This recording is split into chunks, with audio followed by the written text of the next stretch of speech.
Conclude il nostro senatore Paolo Scarpa. Grazie. Un saluto affettuoso ad ognuno di voi, grazie altrettanto affettuoso all'amico presidente Piero Brambuschi. Sei stato presidente del Consiglio Comunale e sei stato autorevole in quel momento difficile che ha visto la nostra compagine realizzare una vittoria importante, imponente, per la prima volta nel nostro comune, e purtroppo una vittoria non altrettanto imponente per quanto riguarda, ecco, questa volta io mi auguro che la tua funzione possa essere diversa, non quella solo del garante in una fase di passaggio, di trasformazione e di difficoltà. Possa essere una funzione diversa, autorevole, di governo, come vedrà il candidato sindaco, il sindaco Angelo Tabaro, in quale collocazione, assieme a te, proprio perché siamo tutti convinti, le persone che sono qui oggi, che ti conoscono, Gerardo Fabroni per primo, quale sono legato da un rapporto di amicizia fin dall'infanzia, fino a quando avevamo i pantaloncini corti. Vi posso garantire che non era un bello spettacolo vedere Gerardo Fabroni e Paolo Scarpa i pantaloncini corti, e quindi ormai sono passati un po' di anni, e io sono convinto, vedi, c'è una considerazione, una stima, un affetto, anche una gratitudine per il lavoro quotidiano che tu svolgi, che hai svolto prima come Forza Italia, che continui a svolgere come Popolo della Libertà, che continui a svolgere anche in questo gruppo, che non è appunto una radunata sediziosa, non è una setta assetata di sangue, è semplicemente un gruppo come altri, come ha detto benissimo Mario, il nostro coordinatore provinciale, di persone che sono unite da valori molto simili, se non identici, da prospettive anche in vista delle elezioni regionali e amministrative identici, e che hanno una visione della politica che è assolutamente combaciante. Quindi c'è bisogno che io vi dica votate Piero Brambuschi, il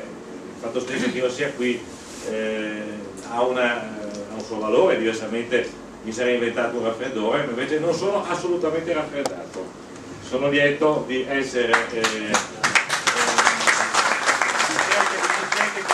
salute, e quindi poter portare, per quel che vale, la mia testimonianza a questo incontro con te, Piero, e naturalmente con Renato Chisso. Non parliamo del nostro candidato sindaco, per il quale già ci sono stati incontri e altri ve ne saranno. Partiamo dalle comunali un attimo. La volta scorsa è accaduto quello che è accaduto altre volte, è accaduto che alcuni amici del centrodestra hanno tradito, cioè, vogliamo parlare, cioè, o ci raccontiamo le balle, le fiabe, o ci diciamo le cose come stanno. Allora, è accaduto che c'è stato il voto disgiunto, che per carità è una facoltà prevista dalla legge, una legge magari che potrebbe essere anche modificata, però oggi come oggi non è illegale praticare il voto disgiunto, assolutamente, non è illegale,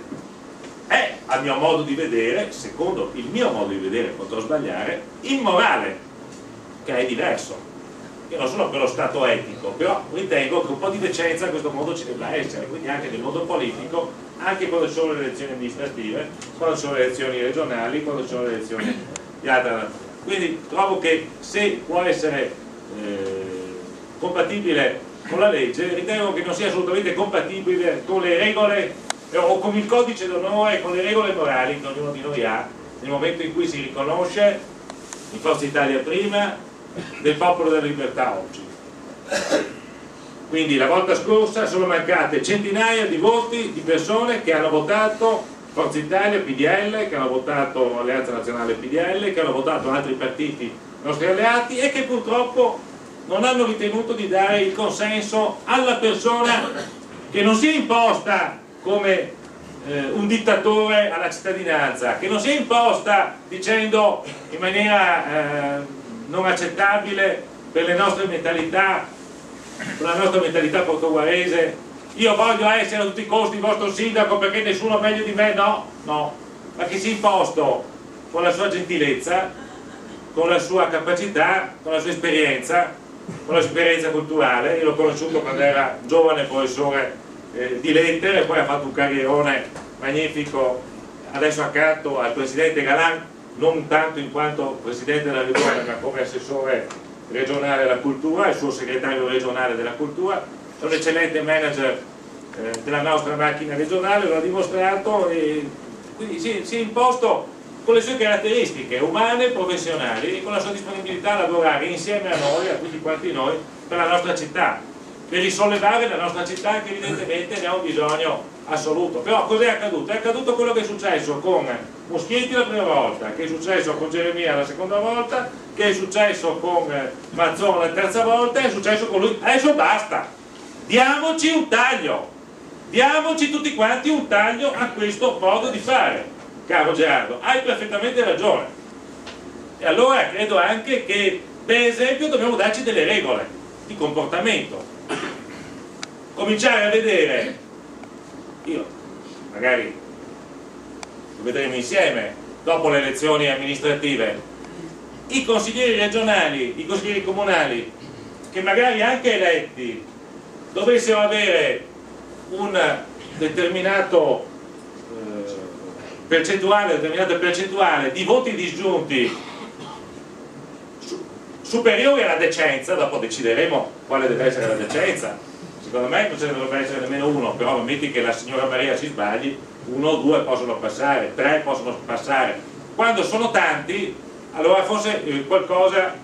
non mi sfagiola più. Evidentemente c'è un'azione politica che è stata prodotta, che è stata concertata. Ecco, in questo caso fuori. Cioè ti fai il consigliere comunale, stai lì, però non puoi pensare minimamente né di fare l'assessore né di fare altro, perché evidentemente non tu, non necessariamente tu, ma qualcuno dei tuoi è un traditore. Questo è il mio modo di pensare. Scusate, ma io non mi piace né prendere in giro me stesso né prendere in giro gli altri. Quindi io credo che anche con questo garbato monito che mi sento di che possa essere poi riferito, ripeto, per quello che vale anche al di fuori di questa stanza così affollata, così piena di cervelli e di cuori, come diceva benissimo il nostro Renato Chisso, possa servire come avviso ai naviganti. Io personalmente, per quel poco che conto, mi batterò in tutti i modi perché chi dovesse essere eletto con voti disgiunti sia, anche se eletto alle elezioni comunali, chiedo scusa, trombato fuori, perché non abbiamo bisogno di pagliacci e di traditori alla guida della nostra città. Andiamo.